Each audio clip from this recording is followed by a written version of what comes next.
Hello everybody and welcome to our first C103 news of the new semester. I'm Danica. And I'm Samitra. We'll be your anchors for the first episode of the new quarter. Danica, I know you were on the last quarter's news team. Looks like we have some big shoes to fill this quarter. I was. It was a great team. I really think this semester's team will just be as awesome though.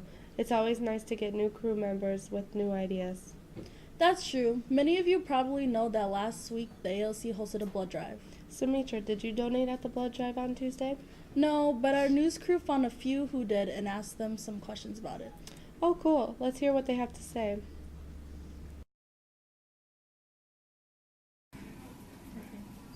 Hey, so last week we had a blood drive. Did you donate blood?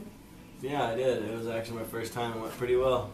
That's good. We should check in with some of the other students and teachers that donated blood for the first time.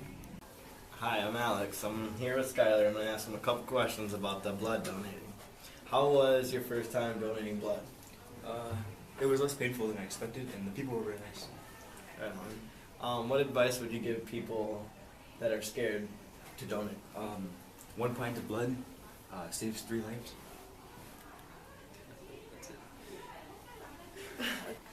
Hi, I'm Alexis, and today I'm here with Doug, and I'm going to ask him about the blood drive. So Doug, how's your first time donating blood? It was good. I had donated plasma before in college, so I kind of knew what to expect. It was relatively quick and painless. Actually, the questionnaire was longer than the actual blood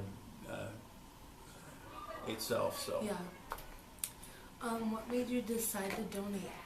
It's a good cause, and I had intended to do it the last time I was here, but I got busy and didn't get a chance to, so I made sure that I made time to do it this time, and like I said, it's a real good cause, so I encourage anyone that is thinking about it to do it again the next time we have a blood drive. Yeah, for sure. Hey guys, I'm Tiffany. I'm here with Miss Molly, and I'm going to ask her a couple questions about the blood drive. So Miss Molly, how did you get involved with the blood drive?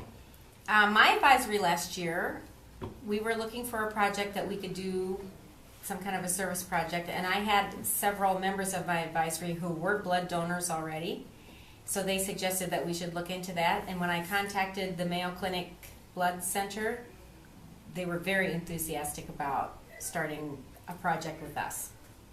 Nice. So are you a blood donor yourself? I have not. I have never donated blood. Why is that? I faint easily, so, and also sometimes my weight is a little under what the limit is. So I've just never done it, but I'm very proud of my son and my husband who both donate regularly. Nice. Thank you for being with us. Hope this inspired you guys to donate blood. Thanks for watching and have a great day. Thanks, guys, and thank you to all who have donated blood. You really helped the community. Speaking of helping the community, did you know we have a food shelf in the school? Yes, I do, but some of you might not. So listen up to this next story. Alright, so there comes a time in a person's life where they may need a little help, and there is nothing wrong with that. And you can't feed a closed mouth. So keep your mouth open and listen up right here for Know Your Community segment. Would you like to know more about your community? Welcome to our ALC, and this is our food shelf. Lois, can you please explain the food shelf program to us, our grab and go food shelf program? You nailed it. It's the grab and go. Our food shelf is supported by Channel 1, and it is our students here at ALC actually do the work on the food shelf, from distribution to homeroom advisories to going over to Channel 1 to restock supplies to organize and to put together our grab and go. So what is our grab and go, you ask? Yes. How would a student access the grab and go? Grab and go is there's always packed groceries in the front office, and it is literally for you and your family members to grab and go. You don't have to sign up. You don't have to make a note of it. There's always groceries in the front. You can stop in and grab a box and go. So that's all a student would have to do? That is all a student really Really? has to do. Really. You know, if that's not comfortable for you, the next step would be I think simply talk to a trusted adult in the building. We also do deliveries because sometimes if you're taking the city bus or school bus It's a little bit cumbersome to take groceries with, so we might drop them off. All right, sounds good. Anything else you want to say about our Grab and Go program? Hey, our Grab and Go is here for you, and we hope you use it. Thank you. Have a good one. Hi, I'm here with Johnny, who has recently helped out for the food shelf, and I'm going to ask him a few questions. Why did you decide to volunteer for the food shelf? Well, I like giving back to people, so when they asked me to volunteer, I was more than willing to help them because I like spreading happiness. All right, in your own opinion, how does the food shelf help ALC students? Because so everybody can eat, so nobody can have an empty stomach at school, and nobody's left behind. All right, thank you. There you have it. Now you guys know how to have access to the food shelf. That was really informative and some useful stuff. Yeah, and like the team said, it's open to anyone who needs it. Just ask the office. Now, my team interviewed certain people about the new college class. What's the new college class? It's called PHYX. PHYX? What's that? Here, just listen to this next story. Attention juniors and seniors, do you want a free college credit? We have a class called First Year Experience where you can get a college credit. Hi, I'm Tina. I'm here with Greg. I'm going to ask him some questions about PHYX. So how do you feel about the class? The class is actually really easy. I do enjoy going to it. We go out to RCTC every Thursday or Friday. So you get the experience for college and the fact that we do get homework, which is pretty easy. It's actually rather enjoyable. How does this class compare to your other classes?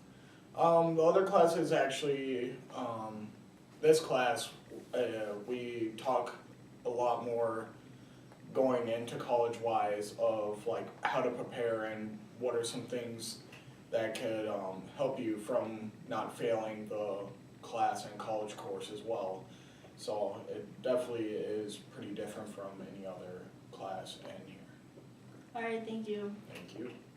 Hi, I'm here with Kelsey today talking about our first year experience. So Kelsey, how's the homework in our class? It's not too much. We usually get homework every day that's due the next day, and it's either just like a couple pages of reading or doing a journal. So it's not too bad. Do you think this class is beneficial for other students who aren't taking it but will take it?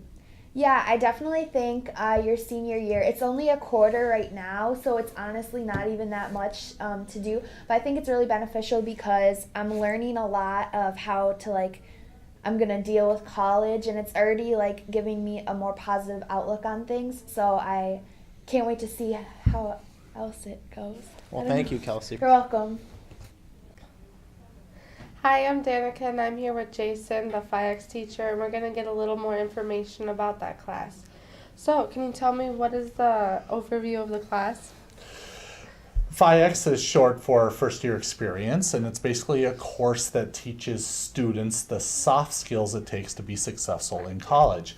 One of the problems that we see at RCTC and other post-secondary institutions is students are able to learn the materials, but they, for whatever reasons, they quit early. They don't have the self-motivation. They don't have the time management skills. They don't always believe in themselves. They don't believe that they can be successful in college. And of course they can. So PHYX tries to teach them those ideas so they can be successful. Great. And what's the workload of the class, would you say? The workload of the class, it's just a 1-credit class, meets 2 days a week, and generally the formula that we usually use for class times versus coursework is for every hour in the class, you should spend 2 hours outside of the class doing homework or studying. So if we're meeting 2 hours a week in the class, there should be about 4 hours of homework. That includes just actually doing the readings for the course. Great. And what would you say the benefits are for taking it senior or junior year? I think it's a great idea for high school students to take this class because, again, when students get to college, they're expected to be self-motivated. They're expected to have good time management skills. And quite often with college freshmen, we are dealing with students who don't have those skills. So if you can pick up those skills before you even get to college, you'll just be that much ahead of everybody else. All right. Well, thank you so much. You're welcome. Now that you have this information, we hope that you give some thought to taking this class.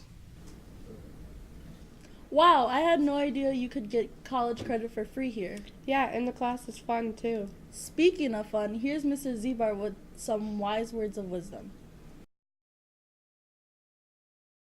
Welcome to another version of Z60. Lots of new students this semester, so one thing that I want to do is it's a repeat for many students, but for the new students that are here, I as your principal have 2 goals for you. The first goal is to make sure that you're on track to graduating, which means you're earning credit, which means you're passing your classes. The second goal I have is that everybody is the best citizen that they can possibly be while they're here at school every day. If those 2 things aren't happening, then you'll be having conversations with me and Mr. Molly and Lois about what might be the plan for you to be successful. If you're in the day school and you're not passing your classes, you're not earning credit, then we have to try something different. Underneath this roof of the ALC, we have multiple programs. We have the day school, we have night school, we have school within a school, and what our job is to try to find out what fits best and what works for you so that you can earn credit and be the best citizen that you can be. So, as mid-quarter approaches, and it's hard to believe that it's going to be mid-quarter, very shortly we will be having these conversations with students that aren't making progress in those 2 areas. So, don't be surprised if you get called down to the office to start having these conversations with you and your parents as we move through the semester. Thanks. Thanks, Mrs. Ebart. You should know what you're talking about. You know who else really knows what she's talking about? Lois. That's right, and here's another edition of Know Your Community, a segment we brought to you last quarter to help you get to know your community and resources. Oh. Today on Know Your Community, we're here at the Salvation Army going to talk to you with Cindy Norgard. We're here with Cindy, Social Service Director, and she's going to talk to us about what she goes on. And all right, Cindy, so tell us what you do about here. Service of the Salvation Army? Well, we serve folks in Olmsted County out of this office. We serve folks who are low income.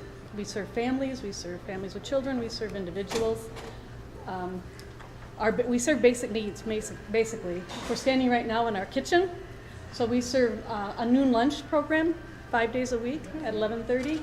We serve evening meals on Mondays. We help people with rent. If they're late on their rent, we help people who are homeless to get into housing. We help people with their energy assistance or their energy bills if they're being disconnected. We have some housing programs. We help people with motel vouchers. We help people with our transitional housing program, which is for homeless families and children, which helps to stabilize families, and they can stay in that program for up to 2 years. And then we have permanent supportive housing for people who are homeless and disabled and single, and that's our Castleview, which is on Broadway, our Castleview building, which also houses our medical and dental clinic. So we have a mostly volunteer medical and dental Good Samaritan clinic that helps people who are uninsured or underinsured. And right now we're in the middle of doing our Christmas program, so we do that too. All right, well, thank you. You're welcome. Well, that does it for this week's edition of C103 News. Hopefully you enjoyed our first episode. Be sure to tune in next week for another brand new episode brought to you by the Mostly New crew. Have a great week.